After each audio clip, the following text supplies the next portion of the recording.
નમસ્કાર, YNN ન્યૂઝમાં આપનું સ્વાગત છે। સમાચારમાં વાત કરીએ તો રાજકોટના ઉપલેટાની કોટેજ હોસ્પિટલ ખાતે દાતાઓના સહયોગથી ટીબીના દર્દીઓ માટે મેડિકલ ચેકઅપ કેમ્પ અને પ્રોટીનયુક્ત આહારની કિટ વિતરણનો કાર્યક્રમ યોજાયો। દર્દીઓને વહેલા નિદાન અને નિયમિત દવાની સલાહ અપાઈ।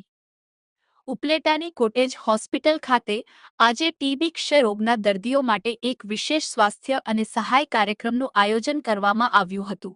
રાજકોટથી ડીટીઓ મહેતા સાહેબની વિશેષ ઉપસ્થિતિમાં આ કાર્યક્રમ યોજાયો હતો, જેમાં આશાપુરા ગ્રુપ અને વોર્ડ નંબર 3ના સદસ્ય ચંદ્રપાલસિંહ જાડેજા તથા અન્ય દાતાઓના સહયોગથી ટીબીના દર્દીઓને રોગ પ્રતિકારક શક્તિ વધારવા માટે પ્રોટીનયુક્ત આહાર ન્યુટ્રિશનલ કિટનું વિતરણ કરવામાં આવ્યું હતું। ઉપલેટા કોટેજ હોસ્પિટલના સુપ્રિન્ટેન્ડન્ટ ઇન્ચાર્જ ડો. ખ્યાતિ ગરેજાએ માહિતી આપતા જણાવ્યું હતું કે ટીબીના ઘણા દર્દીઓ આર્થિક રીતે નબળા હોય છે અને તેઓ પૂરતો પોષણક્ષમ આહાર લઈ શકતા નથી। દવાઓ અને યોગ્ય પોષણ બંનેના સમન્વયથી જ ટીબીને હરાવી શકાય છે। આ કાર્યક્રમ અંતર્ગત દર્દીઓનું સઘન મેડિકલ ચેકઅપ પણ કરવામાં આવ્યું હતું, જેમાં તેમના બ્લડ ટેસ્ટ, આંખની તપાસ અને દવાઓની કોઈ આડઅસર છે કે કેમ તેની ચકાસણી કરવામાં આવી હતી। ઉપલેટા શહેર અને તાલુકા રાજપૂત સમાજના પ્રમુખ હરપાલસિંહ જાડેજાએ આ રોગ સામે લડતા દર્દીઓને યોદ્ધા ગણાવ્યા હતા। તેમણે દર્દીઓને અપીલ કરી હતી કે તેઓ ડોક્ટરની સલાહ મુજબ નિયમિત આહાર અને સમયસર દવાઓ લે। આ સેવાકીય કાર્યક્રમમાં રમેશભાઈ માકડિયા, જયંતિભાઈ કાલાવડિયા અને નટુભાઈ ગોધાણી સહિતના સામાજિક આગેવાનોએ પણ હાજરી આપી હતી। અંતમાં ડો. ખ્યાતિ ગરેજાએ જાહેર જનતાને અપીલ કરી હતી કે ટીબીના દર્દી સાથે રહેતા સગા સંબંધીઓએ પણ પોતાની તપાસ કરાવવી જોઈએ। કોઈપણ વ્યક્તિને ટીબીના પ્રાથમિક લક્ષણો જણાય તો ગભરાયા વગર હોસ્પિટલની ઓપીડીમાં તપાસ કરાવવી જોઈએ। વહેલું નિદાન થવાથી રોગની સારવાર ઝડપી અને સરળ બને છે। કોટેજ હોસ્પિટલમાં લેબોરેટરી, નિષ્ણાત તબીબો અને ટીબી વિભાગની તમામ સુવિધાઓ સારી રીતે ઉપલબ્ધ છે। તે રિપોર્ટ નીલમ ભોલુ રાઠોડ, ઉપલેટા। જય માતાજી। મારું નામ હરપાલસિંહ જાડેજા, પ્રમુખ શ્રી ઉપલેટા શહેર તાલુકા રાજપૂત સમાજ। આજરોજ ઉપલેટાના કોટેજ હોસ્પિટલ ખાતે ટીબીના દર્દીઓ માટે ખાસ કરીને એક આરોગ્યવર્ધક કીટનું વિતરણ કરવામાં આવ્યું। આ કીટનું વિતરણ આશાપુરા ગ્રુપ અને ચંદ્રપાલસિંહ જાડેજા વોર્ડ નંબર 3ના સદસ્ય દ્વારા કરવામાં આવ્યું છે। આ દર્દીઓ ટીબી સામે લડતા યોદ્ધાઓ એવું હું એમને કહીશ, અને આ યોદ્ધાઓ ખરેખર નિયમિત ખોરાક લે તેમજ સમયસર દવાઓ લે અને જે ડોક્ટરે એમને સલાહ સૂચન કે જે સૂચન કર્યું છે તે મુજબ તે પોતે હાલે તો ખરેખર તે ટીબી મુક્ત થઈ શકે છે। અને આ કાર્યક્રમમાં વોર્ડ નંબર 3ના સદસ્ય ચંદ્રપાલસિંહ જાડેજા, રમેશભાઈ માકડિયા, જયંતિભાઈ કાલાવડિયા તેમજ નટુભાઈ ગોધાણી સર્વે આગેવાનો હાજરી આપી હતી। હેલો, હું doctor Khyati Gareja, superintendent in-charge cottage hospital Upleta થઈ ગઈ છું।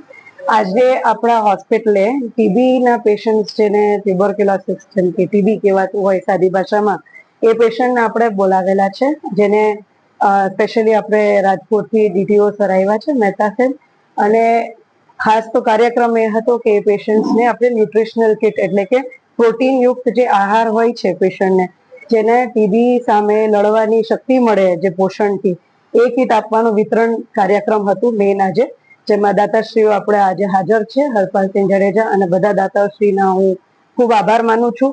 આટલું સરસ કામ કરે છે, આ બીજી વખત થઈ છે આપણો હોસ્પિટલે આજે, અને એમાં એવું છે કે આજે જે પેશન્ટ આવ્યા છે એને સ્પેશિયલ તપાસવામાં આવશે કે એને કોઈ દવાઓથી સાઈડ ઇફેક્ટ થતી છે કે નહીં, પછી દવા પ્રોપર લે છે કે નહીં, એમની બ્લડ ટેસ્ટ બધા કરાવશું આપણે, આંખની ચેકઅપ થશે, એટલે આ બધી તપાસમાં આપણે ખ્યાલ આવે કે એમને કોઈ તકલીફ નથી થતી। પ્લસ ચેક કરવામાં આવશે કે દવા પ્રોપર લે છે કે નહીં, પછી પોષણયુક્ત આહાર લે છે કે નહીં, આ બધી ચેકઅપ આજે થશે।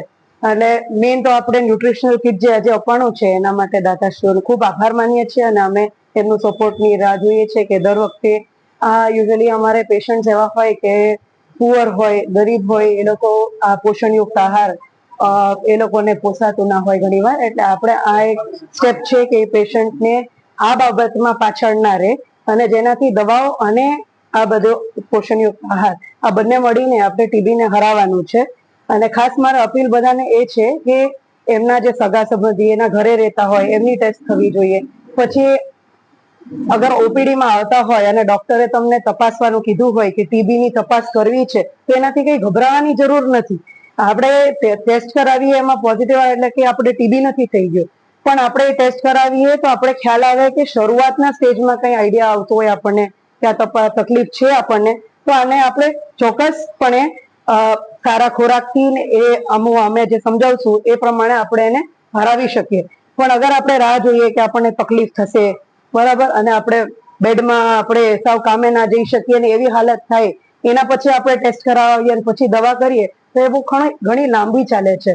એટલે એના કરતા આપણે જ્યારે કોઈ પણ લક્ષણ શરૂઆતના દેખાતા હોય ત્યારે આપણે તપાસ કરાવીએ અને તપાસમાં કદાચ જરાક આવે તો આપણે એને વહેલું ટ્રીટમેન્ટ આપીને વહેલું હરાવી શકીએ. એટલે આ અપીલ છે કે એ ટેસ્ટિંગ માટે તમે પાછળ ના હટો. અગર અમે તમને એડવાઇસ કરતા હોય હોસ્પિટલથી કે આ કરાવો તો તમે ચોક્કસપણે કરાવવું જોઈએ. અને આપણે હોસ્પિટલમાં બધી સર્વિસીસ અવેલેબલ છે. લેબોરેટરી સર્વિસ એટલી સારી છે, આપણે મેડિકલ ઓફિસર્સ એટલા સારા છે આપણે, અને એના સિવાય આપણે દવા કરવાની થાય તો ટીબી ડિપાર્ટમેન્ટ પણ આપણે બહુ સરસ ચાલે છે. Thank you. Subscribe now and press the bell icon. Never miss an update.